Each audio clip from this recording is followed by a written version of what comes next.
अक्सर आपने सुना होगा कि बिहार की जो इकोनॉमी है, बिहार की अर्थव्यवस्था है, वो ज़्यादातर कृषि पर निर्भर करती है।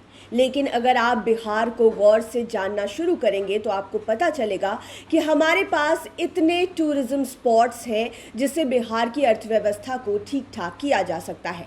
इसी को लेकर सरकार भी अब पहल कर रही है और इसी कड़ी में बिहार में सरकार ने हेली टूरिज़्म की शुरुआत भी की है। और ये शुरुआत हो रही है माँ मुंडेश्वरी टेम्पल से। माँ मुंडेश्वरी टेम्पल जाने के लिए अब आपको बहुत कठिनाइयाँ नहीं उठानी पड़ेगी। वहाँ पर आप हेलीकॉप्टर के ज़रिए पहुंच सकते हैं। आपको पूरी खबर विस्तार से बताते हैं। बिहार सरकार ने मुख्यमंत्री बिहार हेली टूरिज्म सेवा योजना 2026 को आधिकारिक मंजूरी दे दी है। इस योजना का मकसद बिहार के प्रमुख पर्यटन और धार्मिक स्थलों तक पर्यटकों की आसान और आरामदायक पहुंच सुनिश्चित करना है।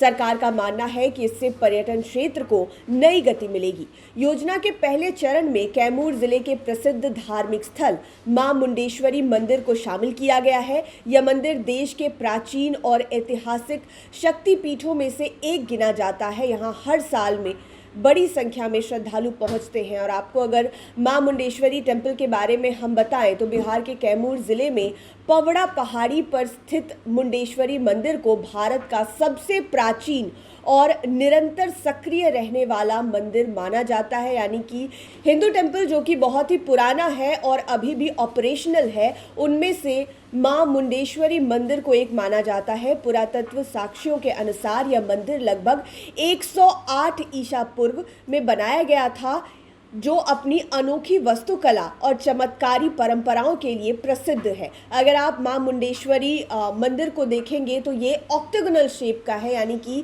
इसके 8 कोण हैं और ऐसा मंदिर बहुत ही कम देखने को मिलता है। नागरा स्टाइल में इसको बनाया गया है। ऐतिहासिक और पौराणिक पृष्ठभूमि को देखें तो मार्कंडेय पुराण के अनुसार चंड और मुंड नाम के असुरों के अत्याचारों को खत्म करने के लिए देवी दुर्गा ने अवतार लिया था।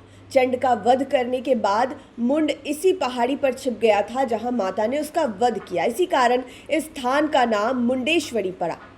भारतीय पुरातत्व सर्वेक्षण यानी कि आर्कियोलॉजिकल सर्वे ऑफ इंडिया के अनुसार मंदिर से प्राप्त ब्राह्मी लिपि वाले शिलालेख 389 ईस्वी के हैं। कुछ इतिहासकार इसे कुषाण काल या फिर उससे भी पहले का मानते हैं। तो इसको लेकर अब जो है हेली टूरिज्म की जो सेवा है वो शुरू की जा रही है। योजना के पहले चरण में कैमूर जिले के धार्मिक स्थल को शामिल किया गया है, यानी कि मां मुंडेश्वरी टेम्पल को।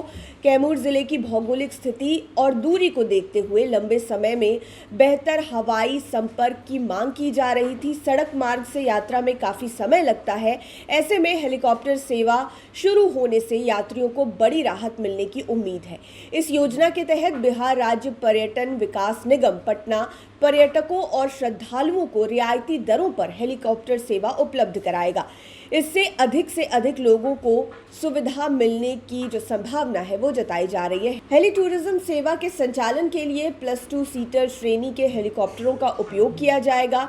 इन हेलीकॉप्टरों के जरिए यात्रियों को सुरक्षित और तेज यात्रा का अनुभव मिलेगा। योजना का पहला चरण 15 जुलाई 2026 से 15 जनवरी 2027 तक संचालित करने का प्रस्ताव है। इस दौरान नियमित रूप से हेलीकॉप्टर सेवा उपलब्ध कराई जाएगी। सरकार इसके परिणामों का आकलन करने के बाद आगे विस्तार पर भी विचार करने वाली है। तो आने वाले अगले महीने में यानी कि 15 जुलाई से इसकी शुरुआत हो जाएगी। पहले चरण में बिहार के प्रसिद्ध शक्तिपीठ मां मुंडेश्वरी टेम्पल को शामिल किया गया है। कैमूर की भौगोलिक स्थिति आपको पता है कि सड़क मार्ग से जाने में, ट्रेन से जाने में वहां बहुत समय लगता है। जो लोग मां मुंडेश्वरी के दर्शन करना चाहते हैं वो इस हेली टूरिज्म सेवा का आनंद ले सकते हैं, उसका उपयोग कर सकते हैं और आसानी से मां मुंडेश्वरी टेम्पल पहुंच सकते हैं। आप लाइव सिटीज़ के साथ बने रहें। इस वीडियो को यूट्यूब पर देख रहे हैं तो चैनल को सब्सक्राइब करें, फेसबुक पेज लाइक करें। आप हमें हमारे सोशल मीडिया हैंडल्स पर भी फॉलो कर सकते हैं।